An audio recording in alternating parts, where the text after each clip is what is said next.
नमस्ते दोस्तों, कैसे हो आप लोग। और आज सिविल सर्विसेज की तैयारी करने वाले स्टूडेंट्स के लिए बहुत छोटी लेकिन बहुत ज़रूरी बातें।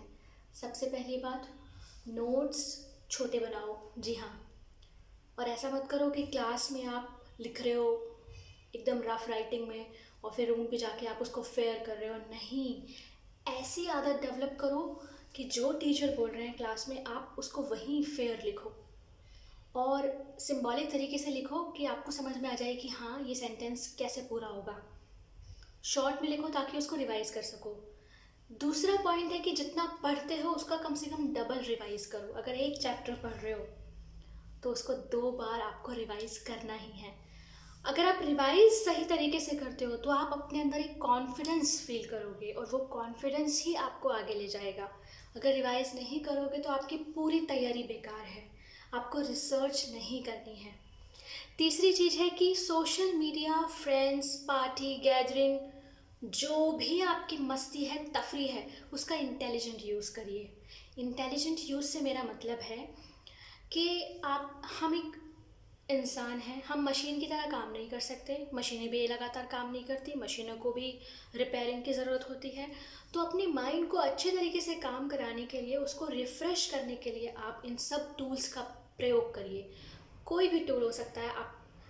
आप सोशल मीडिया पे हैं या आप दोस्तों के साथ कहीं घूमने जा रहे हैं 1-1.5 घंटा, दैट इज़ परफेक्टली ओके, लेकिन उससे ज़्यादा नहीं।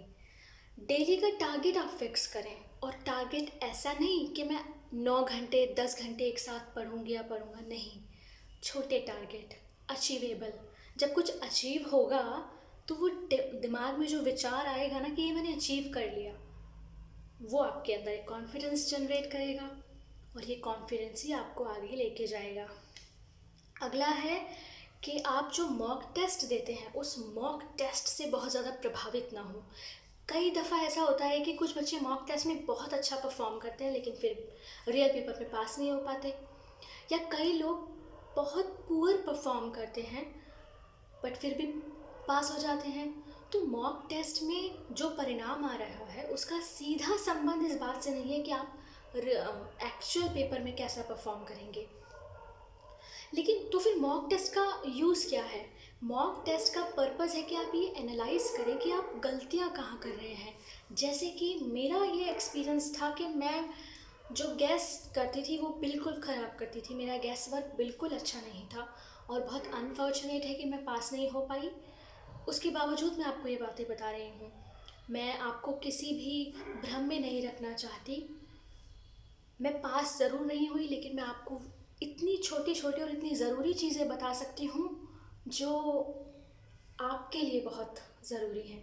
और उन रास्तों पे, उन मोड़ों पे जब आप अकेला महसूस करें तैयारी के दौरान, आपको लगे कि आपके साथ कोई नहीं है, आपको मेरी ये बातें ज़रूर लाभ करेंगी और आपको अकेला महसूस नहीं करना है। आपको जब भी अपने मन में कोई एंग्ज़ायटी हो तो आप मुझे ज़रूर कमेंट करके पूछें।